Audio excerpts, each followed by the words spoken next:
From KVUE News in Austin, you're watching Texas This Week with Ashley Goudeau.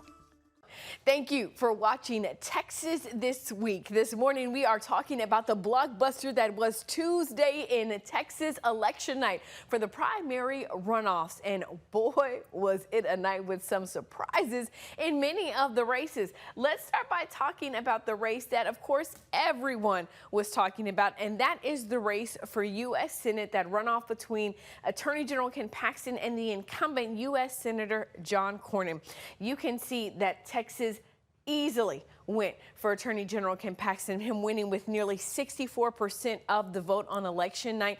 Senator Cornyn, he's represented in the red here, and you can see that he only won in 2 counties, Travis County, of course, our area, his home county, where he got nearly 53% of the vote, and then down south in Kennedy County. But overall, this was a night for Ken Paxton, and it is such a departure from what we saw back in March during the primary. You can see that Senator Cornyn was able to really clinch the major cities in Texas, right? Austin, Houston, Dallas, San Antonio. He really dominated.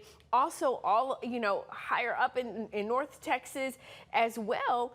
But we all know what changed, and that was the fact that during early voting, President Donald Trump came out with that endorsement for Attorney General Ken Paxton, an endorsement he had promised he was going to make in March, but waited until the Tuesday of early voting that it was actually going on, where he came out and said that he was backing Paxton. And when we went out and talked to voters, and we actually saw some polling that confirmed this, you saw Republican primary voters saying they intended to change their minds. You had folk who said they planned to vote for Cornyn, but because of the president's endorsement, we're going to back Paxton instead. And that is clearly what we saw on election night, with such a decisive win for Ken Paxton. It's truly the end of an era for Senator John Cornyn, who's been in office since 2002. He's run 16 elections between being the state's attorney general to being a senator. He's never lost an election before, but says he respects the will of the voters. He did point out, how low voter turnout was in this election. If you take a look at this, there were 1.3 million people who voted in the May runoff compared to 2.1 million that voted in March. So a pretty big difference there. Of course, it all comes down now to Ken Paxton and the Democrat in this race, State Representative James Tallarico. Those two now going head to head, and they are wasting no time when it comes to attacking one another. Our Daniel Perot has more on that. Less than 24 hours in, the gloves are off for State Representative James Tallarico and Texas Attorney General Ken Paxton. Tonight is the beginning of the fight to preserve every value we hold dear. Paxton hammering that point home in a new ad. This is Texas. This is not. On election night, both Tallarico and Paxton made overtures to supporters of Senator John Cornyn, Tallarico telling them they have a home in his campaign. I want to thank every single Texan, and I want to let them know that I want to earn your support. In their opening shots, Tallarico's campaign hitting Paxton for his personal and political baggage, like the impeachment and indictments. Paxton is a repugnant character. He's always been on the edge of sort of criminal activities. Highlighting how some Republicans worry with Paxton at the top of the ticket, they'll have to divert millions of dollars from competitive battleground states to defend a historically safe seat. Ken Paxton is an extremely flawed candidate, and I sense the worst is yet to come about his background. In a social media post Wednesday, President Donald Trump, who endorsed Paxton last week, pledged to hold rallies for Paxton, saying Senator Cornyn will remain my friend for a long time to come, and referring to Tallarico as a cartoon character. This campaign is not about red versus blue. It's about so much more. Republicans are painting Tallarico as an extreme radical, who they argue is weak on border security, and they question his faith.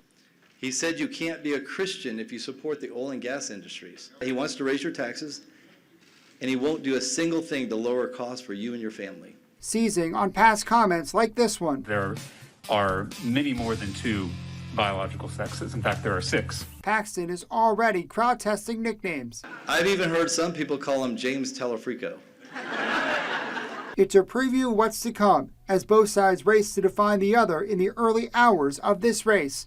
Daniel Perot, KVUE News, Plano. Welcome back. This morning we are recapping all of the primary runoff races that happened across the state of Texas. Now, before the break, we talked about the big race on the ballot. That was the U.S. Senate race between incumbent Senator John Cornyn and Texas Attorney General Ken Paxton. But there were some other big races that voters had to weigh in on. For Democrats, at the top of their ticket was this race, the Lieutenant Governor Democratic primary runoff. State Representative Vicki Goodwin from the Austin area. She was very close in March to clinching her party's nomination at 48%, but she fell just below that. Of course, there was another candidate in the race then. But when it came to what happened in May, voters made it loud and clear that they were backing Goodwin in this race, getting nearly 68% of the vote.